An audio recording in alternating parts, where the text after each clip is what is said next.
IAS की preparation के लिए Maluka IAS all India scholarship test organise कर रहा है 8 अप्रैल को। फ्रेंड्स, 90% तक स्कॉलरशिप लेने के लिए अपने आप को मलूका आईएएस ऐप पे एनरोल करिए। Thank you very much. Hello everyone, मेरा नाम रितु रानी है। उत्तर प्रदेश पीसीएस 2019 की परीक्षा में मेरा डिप्टी कलेक्टर के पद पर मेरा चयन हुआ है और जिसमें मेरा स्थान 34वां है। मेरा मीडियम हिंदी मीडियम रहा है और मेरा जो ऑप्शनल सब्जेक्ट है वो हिस्ट्री है। अगर मैं अपने बैकग्राउंड के बारे में बात करूं तो मैं उत्तर प्रदेश में पश्चिमी उत्तर प्रदेश के डिस्ट्रिक्ट मुजफ्फरनगर ब्लॉक चरथावल के गाँव महाबलीपुर की निवासी हूँ और एक मध्यम वर्गीय साधारण से किसान परिवार से मैं बिलोंग करती हूँ। इसके अलावा जो मेरी प्रारंभिक शिक्षा की अगर मैं बात करूं एजुकेशनल बैकग्राउंड की, तो मेरा एजुकेशनल बैकग्राउंड प्रारंभ हुआ मेरे गांव से ही। प्रारंभिक शिक्षा मेरे गांव के प्राइमरी स्कूल से शुरू हुई। उसके बाद कक्षा 6 से कक्षा 12 तक आर्य कन्या इंटर कॉलेज चरथावल मुजफ्फरनगर से मैंने अपनी यूपी बोर्ड से मेरी कंप्लीट हुई है, एजुकेशन पूरी हुई है। उसके बाद महाराजा अग्रसेन कन्या महाविद्यालय जो मेरे ब्लॉक में ही एक महाविद्यालय है, वहाँ से मैंने अपना ग्रेजुएशन पूरा किया। ग्रेजुएशन पूरा करने के बाद रामरती पॉलिटेक्निक में मैंने ए लेवल में एडमिशन लिया। ए लेवल में एडमिशन के दौरान ही मैंने मैट का एंट्रेंस दिया और institute of management studies Dehradun में मेरा एमबीए में एडमिशन हुआ। एमबीए में एडमिशन के बाद सीज फायर इंडस्ट्री लिमिटेड में मेरा वहीं पर सिलेक्शन हो गया था 3rd सेमेस्टर में, जहां पर मैंने कुछ वर्षों तक जॉब भी की है सीज फायर इंडस्ट्री लिमिटेड में। उसके बाद मैंने अपनी जॉब क्विट की और मैं सिविल सर्विसेज की तैयारी के लिए आ गई। हालांकि सिविल सर्विसेज की तैयारी के दौरान ही मेरा बीएड भी कंप्लीट किया है और मैंने यूपी टेट और सी टेट जैसी जो परीक्षाएं हैं उन परीक्षाओं को भी उत्तीर्ण किया था। इसके अलावा मैंने एलएलबी में भी एडमिशन लिया, जो मेरा 1 ईयर का एलएलबी कंप्लीट हुआ। ये मेरा एक ब्रीफ एजुकेशनल बैकग्राउंड है। अब दिल्ली नॉलेज ट्रैक के माध्यम से मैं आपके साथ अपनी पूरी रणनीति डिस्कस करना चाहूँगी कि कैसे मैंने तीनों चरणों की परीक्षा की तैयारी अपनी पूरी की है। ध्यान दीजिएगा, जो पूरी की पूरी परीक्षा है उत्तर प्रदेश पीसीएस की, उसके 3 चरण होते हैं, जिनमें पहला चरण है प्रारंभिक परीक्षा का, दूसरा चरण है मुख्य परीक्षा का और तीसरा चरण है इंटरव्यू का। अब मैं 1 बाय 1 आपके साथ डिस्कस करूँगी। इसमें जो मेरा प्रयास था वो तीसरा प्रयास था, ये भी मैं आपको बता देती हूँ। तीसरे प्रयास में मुझे सफलता प्राप्त हुई है। अब अगर प्रारंभिक परीक्षा की बात की जाए तो प्रारंभिक परीक्षा में भी 2 स्टेप होते हैं। एक होता है जनरल स्टडीज फर्स्ट का पेपर और दूसरा होता है जनरल स्टडीज 2 का पेपर, दोनों पेपर। और दोनों पेपर की अब तैयारी कैसे की जाए, ध्यान दीजिएगा। इनमें कुछ किताबें ऐसी हैं जो मैं आपके साथ डिस्कस करना चाहूँगी, जो हमारी मुख्य परीक्षा में भी हमारे लिए काम करेंगी और प्रीलिम्स में भी हमारे लिए महत्वपूर्ण भूमिका निभाती हैं। जैसे सबसे पहले ध्यान दीजिएगा कि इसमें कुछ सब्जेक्ट हैं, बेसिक सब्जेक्ट। मैं जनरल स्टडीज फर्स्ट की पहले आपके साथ बात कर रही हूँ। जनरल स्टडीज फर्स्ट में अगर देखा जाए तो इसमें कुछ ट्रेडिशनल सब्जेक्ट हैं जिनका मेन रोल रहता है प्रारंभिक परीक्षा में। इनमें हिस्ट्री में इतिहास हो गया, भूगोल हो गया, अर्थशास्त्र, पर्यावरण, विज्ञान और इसके अलावा करंट अफेयर्स, ये महत्वपूर्ण भूमिका निभाते हैं। और जो जनरल स्टडीज सेकंड है उसमें कुछ हमारे टॉपिक रहते हैं, जैसे कम्युनिकेशन हो गया, डीआई हो गया, डीएम हो गया।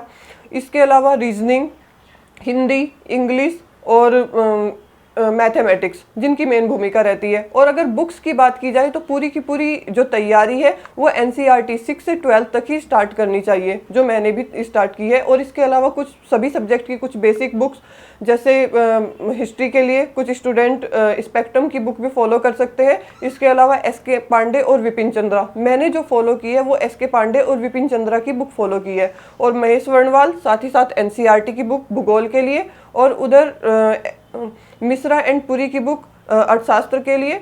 नेक्स्ट जो मेरा एनवायरनमेंट के लिए मैंने एसके ओझा की बुक और साथ ही शंकर आईएएस के मतलब जो इंग्लिश में मतलब जो नोट्स अवेलेबल हैं वो उन नोट्स को मैंने फॉलो किया था। और करंट अफेयर्स की अगर बेसिकली बात की जाए तो करंट अफेयर्स के लिए मैंने पूरे ईयर कंटिन्यूसली 2 मैगजीन को फॉलो किया, जिनमें विजन आईएएस की मैगजीन रही और साथ ही साथ क्रॉनिकल की मैगजीन रही। और क्रॉनिकल की भी 2 मैगजीन हमारे पास अवेलेबल होती है। एक समसामयिक होती है जो 25 रुपये की आती है, छोटी सी। इसके अलावा एक और होती है जो लगभग 100 रुपीज़ के आसपास होती है, जो मेंस और पीटी दोनों के पॉइंट ऑफ व्यू से इम्पोर्टेंट होती है। यहाँ बताने का केवल इतना तात्पर्य ताकि आप लोग अपने मेंस के नोट्स भी पीटी के नोट्स के साथ साथ बना सकें। इसके अलावा जो लास्ट ईयर के क्वेश्चंस हैं, उन लास्ट ईयर के क्वेश्चंस पर मैंने काफ़ी फोकस किया था। जैसे घटना चक्र के जो हमारे जितने भी वॉल्यूम हमारे पास अवेलेबल है, मैंने उन वॉल्यूम के माध्यम से लास्ट ईयर के सारे क्वेश्चंस रिवाइज किए थे। लास्ट ईयर के क्वेश्चंस रिवाइज करने का तात्पर्य ये है कि उससे क्या होता है कि हमारा एक तो कॉन्फिडेंस अप हो जाता है, साथ ही साथ हमें फ़ायदा ये मिलता है कि हमें पता चल जाता है कि किस तरह के क्वेश्चन एग्जामिनेशन हॉल में पूछे जा रहे हैं। मैं आपको केवल एक उदाहरण देना चाहूँगी प्रीलिम्स के पॉइंट ऑफ व्यू से। अगर उत्तर प्रदेश पीसीएस को फोकस किया जाए तो 2017 से अब तक के ट्रेंड को फॉलो कीजिए आप। 2017 में हमारे सामने जो पेपर था वो एकदम एनालिटिकल पेपर था। फिर जो 2018 का पेपर आया, कुछ वो फैक्चुअल पेपर था। 2019 का पेपर अपने आप में एक स्टैंडर्ड पेपर था, पूरी तरीके से एनालिटिकल पेपर था। और जो 2020 का पेपर था वो फैक्चुअल और एनालिटिकल दोनों का अपने आप में मिश्रण था। तो बस इतना कहूँगी कि आप लोग एनालिटिकल के साथ साथ फैक्चुअल पर भी कमांड रखिएगा। और फैक्चुअल पर कमांड तभी रहेगी जब हमारे बेसिक्स कवर होंगे, और बेसिक्स के साथ साथ जो हमने अपनी जो बुक्स होंगी उन बुक्स की स्टडी अच्छे से की होगी। ये एक छोटा सा ब्रीफ था। इसके अलावा जो मेरी बुक की पूरी बुक लिस्ट है वो मैं आपके साथ शेयर कर दूंगी, लिंक के माध्यम से आपके साथ शेयर कर दूंगी। ये मेरा जनरल स्टडीज फर्स्ट पेपर का था। अगर अब इसी में जनरल स्टडीज सेकंड पेपर की बात की जाए, जैसे इसमें कम्युनिकेशन की एक बड़ी महत्वपूर्ण भूमिका रहती है। देखिए, कम्युनिकेशन के मार्केट में कुछ नोट्स भी अवेलेबल है, कुछ कोचिंग इंस्टीट्यूट का मटेरियल है, जैसे दृष्टि आईएएस का देख लिया जाए, या घटना चक्र का भी कुछ वॉल्यूम पड़ा हुआ है, वहाँ से हम कम्युनिकेशन कंप्लीट कर सकते हैं। चूँकि मेरा एमबीए में एक सब्जेक्ट रहा था तो मेरे लिए इजी रहा था, लेकिन आप लोग अपने स्तर पर इसे जरूर कवर कर लीजिएगा। इसके अलावा हिंदी की चाहे आदित्य पब्लिकेशन की बुक से की जा सकती है, या हरदेव बहारी की बुक से हिंदी को कवर किया जा सकता है। बाकी वासुदेव नंदन की बुक भी हमारे पास अवेलेबल है। ये तीनों ही बुक अपने आप में काफ़ी अच्छी बुक है, जो प्रीलिम्स में काफ़ी हेल्पफुल रहती है। नॉट इवन प्रीलिम्स बल्कि मेंस में भी महत्वपूर्ण भूमिका निभाती है। और साथ ही मैथमेटिक्स के जो बेसिक्स हैं उन बेसिक्स को कवर कीजिएगा, और डीआई, डिसीजन मेकिंग, कॉम्प्रीहेंशन, इन सब पर आप लोग कमांड रखिएगा। बाकी चूंकि जो उसमें इंग्लिश और हिंदी पूछी जाती है वो इतनी आसान होती है कि हमारा एक तो क्वालिफाइंग रहता है सेकंड पेपर, तो उसमें ज़्यादा मेजर रोल उसका नहीं रहता है, केवल बस हमें उसे क्वालिफाई करना होता है, और वो इतने भर से हो जाता है। ये हमारा जो पहला चरण था, पहले चरण की ओवरऑल रणनीति थी हमारी। अब अगर बात करें हम दूसरे चरण की, दूसरा चरण हमारे लिए स्टेट पीसीएस की परीक्षा में है, वो है मुख्य परीक्षा का। जब प्रारंभिक परीक्षा हमारी उत्तीर्ण हो जाती है तो उसके बाद सबसे ज़्यादा जो चुनौतीपूर्ण है वो चुनौतीपूर्ण है हमारे लिए मुख्य परीक्षा, क्योंकि एक तो 3 घंटे का टाइम पीरियड होता है, और उस 3 घंटे के टाइम पीरियड में हमें 20 क्वेश्चन लिखने होते हैं। और ये मान के चलिए आप लोग, एग्जामिनेशन हॉल में अक्सर हमें वो पूरे 3 घंटे मिल भी नहीं पाते। मैं यही कहूँगी 2 घंटे 45 मिनट के आसपास का ही समय हमारे पास रहता है, क्योंकि इवेल्युएशन बहुत सारी चीज़ों में हमारा समय चला जाता है। मेंस की तैयारी के लिए सबसे ज़्यादा ज़रूरी है आंसर राइटिंग। सबसे ज़्यादा फोकस आप करिएगा आंसर राइटिंग में। इसमें लास्ट ईयर के जितने भी पेपर हैं उन लास्ट ईयर के पेपर्स को आप सब्जेक्ट वाइज उठा लीजिएगा। पहले तो इससे पहले मैं सिलेबस की बात करूँ, उससे पहले मैं सब्जेक्ट वाइज पेपर्स की बात इसलिए कर रही हूँ क्योंकि अब आंसर राइटिंग की भूमिका बढ़ चुकी है। लास्ट ईयर के जितने भी क्वेश्चंस हैं, चाहे वो किसी स्टेट पीसीएस में पूछे गए हैं या यूपीएससी में पूछे गए हैं या किसी भी XYZ टेस्ट सीरीज में पूछे गए हैं, उन सभी क्वेश्चंस को आप लोग अपने स्तर पर जरूर सॉल्व कर लीजिएगा। उससे क्या होगा कि एक तो हमारी प्रैक्टिस हो जाएगी, साथ ही साथ हमें ये भी पता चल जाएगा कि हम लोग कहाँ कहाँ पर गलतियाँ करते हैं, और जो एग्जामिनेशन हॉल में होने वाली जो गलतियाँ हैं वो गलतियाँ अपने आप ही कम हो जाएंगी।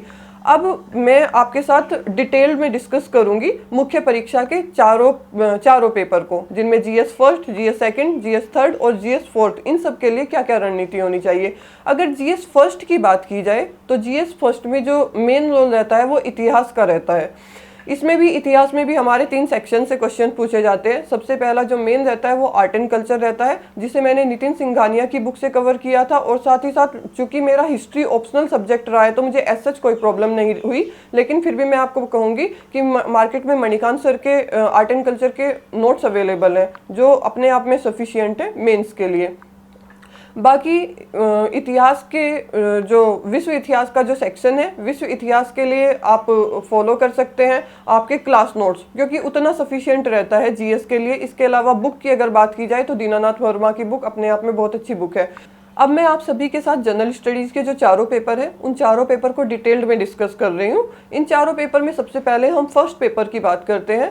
फर्स्ट पेपर में आप सभी को पता है कि इसमें हिस्ट्री का एक महत्वपूर्ण भूमिका रहती है, और अगर हिस्ट्री वाले सेगमेंट को भी डिवाइड किया जाए तो इसे हम 3 पार्ट में डिवाइड कर सकते हैं। सबसे पहले आर्ट एंड कल्चर वाला पार्ट। आर्ट एंड कल्चर का जो पार्ट है वो मैंने नितिन सिंघानिया की बुक से और साथ ही साथ मणिकांत सर के मार्केट में नोट्स अवेलेबल है, प्रिंटेड नोट्स, उनसे मैंने कवर किया था। और चूंकि हिस्ट्री मेरा ऑप्शनल सब्जेक्ट रहा है तो मुझे एज सच कोई प्रॉब्लम नहीं रही थी।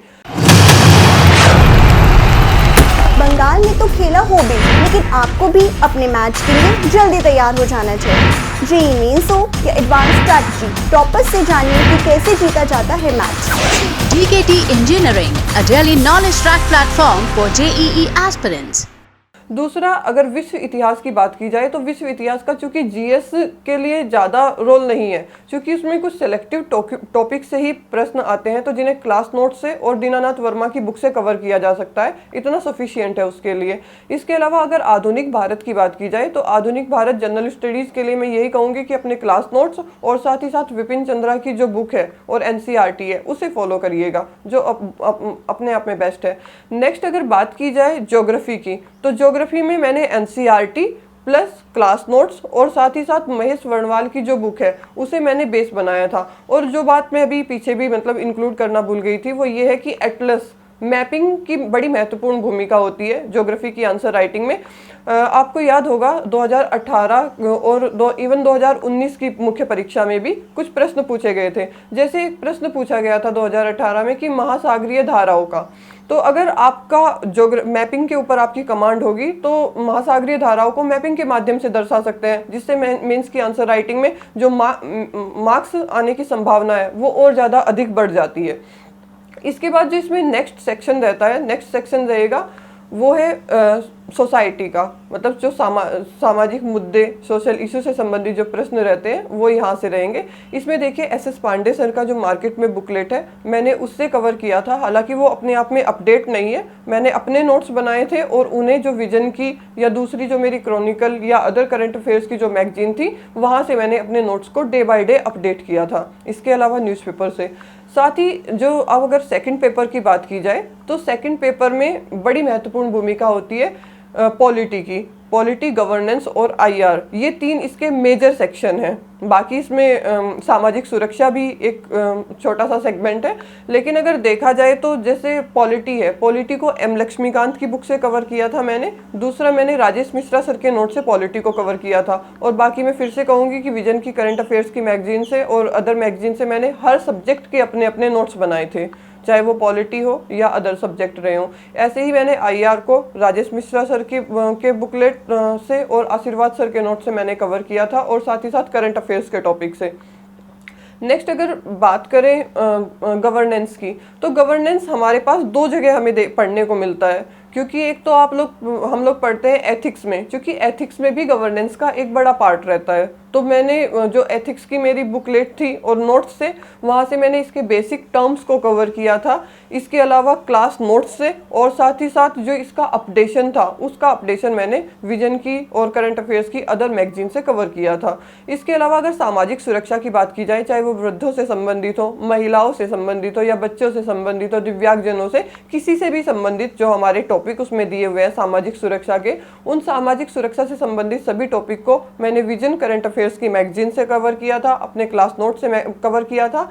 और चूंकि मेरी आदत में है कि हर तथ्य को मैं नोट करती हूँ, चाहे वो सूचकांक को, रिपोर्ट्स हो, मैंने एक अपनी डायरी बनाई हुई है पर्सनल, उस पर्सनल डायरी में सभी को नोट करती हूँ। तो इसलिए गवर्नमेंट की जितनी स्कीम्स आती हैं उन सारी स्कीम्स को अपडेट करती रहती हूँ, और जहाँ आवश्यकता होती है उसी आवश्यकता के अनुसार आंसर राइटिंग में उन फैक्ट्स को यूज कर लिया जाता है। फिर अब ये तो 2 पेपर की हमारी स्ट्रेटेजी थी, पेपर फर्स्ट और पेपर सेकंड की, GS के जो रहे हैं।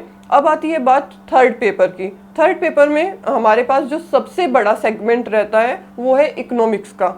देखिए इकोनॉमिक्स का के लिए मार्केट में बहुत सारी बुक अवेलेबल है, जैसे रमेश सिंह है, मिश्रा एंड पुरी है, लाल एंड लाल है। इसके अलावा बहुत सारे टीचर्स के नोट्स भी अवेलेबल है, लेकिन जो मैंने फॉलो किया वो मिश्रा एंड पुरी की बुक को किया था मैंने फॉलो, क्योंकि मेरा इकोनॉमिक्स मेरा बैकग्राउंड भी रहा है तो मुझे कोई प्रॉब्लम नहीं थी उसमें इतनी ज़्यादा। इसके अलावा जो मैंने ज़्यादा उसके ऊपर फोकस किया, बेसिक्स उसके कंसेप्ट क्लियर करने के बाद मैंने उसमें करंट अफेयर्स के मुद्दों पर ज़्यादा फोकस किया था। फॉर एग्जांपल, अगर हमारे करंट अफेयर्स पर हमारी कमांड होगी तो हमारा डाटा बहुत अच्छा तैयार होगा। और इकोनॉमिक्स में जो सबसे ज़्यादा रोल होता है वो सबसे ज़्यादा रोल डाटा का होता है, और अगर डाटा हमारे पास होगा तो उतने ही अच्छे तरीके से हम इसे सॉल्व कर सकते हैं। मैं एक उदाहरण केवल बताना चाहूँगी। एक बार यूपीपीसीएस ने मेंस में प्रश्न पूछा था, थर्ड पेपर में ही, जो सतत विकास लक्ष्य हैं हमारे, उन सतत विकास लक्ष्यों को लेकर प्रश्न पूछा था। तो 17 सतत विकास लक्ष्य, चाहे वो उत्तर प्रदेश सरकार उन्हें मतलब कैसे प्रमोट कर रही है, उनमें उत्तर प्रदेश सरकार का क्या स्थान है, भारत सरकार का उनमें क्या स्थान है, तो इन सब के बारे में मैंने डिटेल में तैयार किया था। और उन सब का मैंने कहीं ना कहीं अपने हर क्वेश्चंस में मैंने यूज भी किया है, 17 सतत विकास लक्ष्य का और गवर्नमेंट की सारी रिपोर्ट्स का, इवन बजट के सेक्शन का, आर्थिक समीक्षा का, इन सारी चीज़ों का। नेक्स्ट जो रहेगा इसमें पार्ट, वो है वेरी इंपॉर्टेंट है ये हमारा विज्ञान एवं प्रौद्योगिकी, जो साइंस टेक का जो पोर्शन रहता है। विज्ञान प्रौद्योगिकी के लिए मैंने अशोक सिंह की बुक को फॉलो किया था, और साथ ही साथ करंट अफेयर्स की जो मैगजीन है, करंट अफेयर्स की मैगजीन से मैंने अपने बेसिक टर्म्स क्लियर किए थे, और बेसिक टर्म्स क्लियर करते हुए उसके नोट्स बनाए थे, जो सबसे ज़्यादा इंपॉर्टेंट है इसमें। नेक्स्ट, डिजास्टर मैनेजमेंट अपने आप में एक छोटा सा टॉपिक है, लेकिन महत्वपूर्ण भूमिका निभाता है। कई बार इससे प्रश्न पूछ लिए जाते हैं। तो इसमें भी मैंने अपने क्लास नोट्स प्लस जो भी मेरा करंट की जो विजन की मैगजीन थी, उनसे मैंने अपने नोट्स बनाए थे, जो इसमें मतलब महत्वपूर्ण है। नेक्स्ट इसमें एक और टॉपिक है, वो है इंटरनल सिक्योरिटी का। इंटरनल सिक्योरिटी भी मैंने मतलब करंट की मैगजीन से ही अपना कवर किया था, और साथ ही साथ आशीर्वाद सर के नोट्स से, और अपने क्लास नोट्स, इन सब से मैंने अपना कवर किया था। ये 3 पेपर की जो रणनीति थी। इसके अलावा एक उत्तर प्रदेश स्पेशल का, जिसका फर्स्ट पेपर, सेकंड पेपर और थर्ड पेपर अपने तीनों में ही अपने आप में मेजर रोल रहता है, चाहे वो इतिहास के पॉइंट ऑफ व्यू से हो, ज्योग्राफी के पॉइंट ऑफ व्यू से हो, सोसाइटी के हो, या मतलब राजनीति के हो, सभी स्तर पर, इवन इकोनॉमी, इन सभी को मैंने तैयार किया था। इसके लिए मैंने अलग से नोट्स तैयार किए थे, जिसके लिए मैंने परीक्षा वाणी की हेल्प ली थी, और साथ ही साथ मैंने जो हेल्प ली थी वो थी घटना चक्र की, जो एक उत्तर प्रदेश स्पेशल का जो घटना चक्र आता है, वहाँ से मैंने हेल्प ली थी, और अपने पर्सनल नोट्स तैयार किए थे।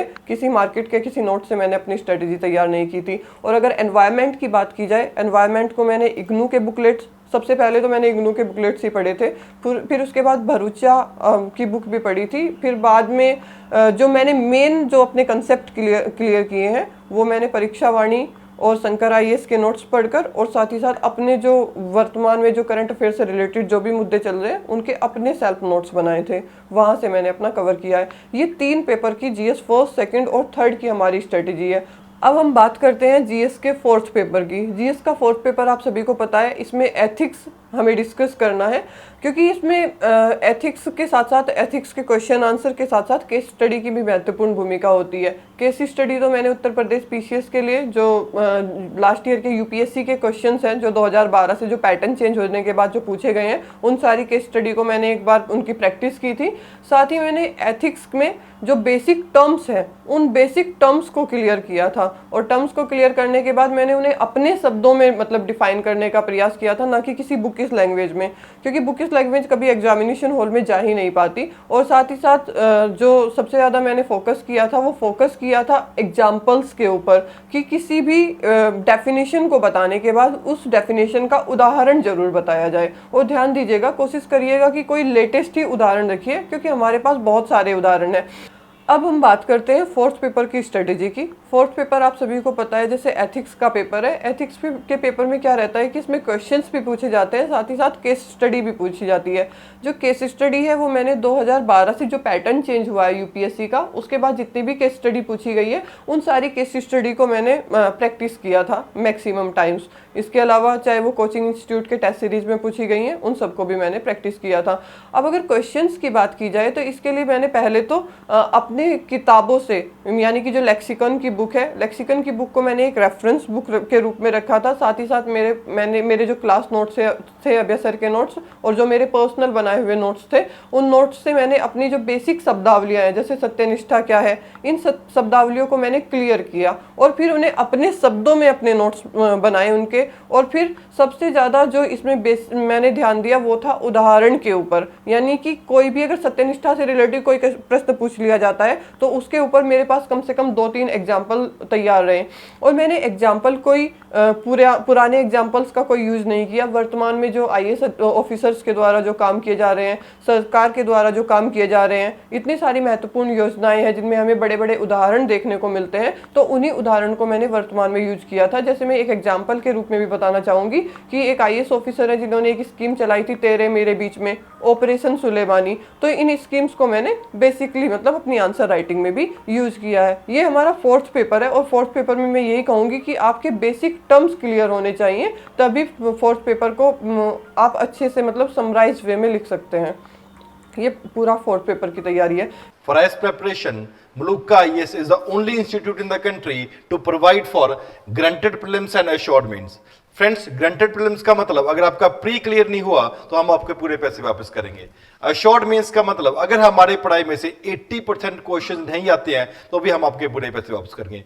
फ्रेंड्स, आंसर राइटिंग और प्रीलिम टेस्ट सीरीज इंक्लूड करके आपका 17 मंथ्स का ड्यूरेशन है और ऑनलाइन की फीस है सिर्फ 35,000 प्लस GST।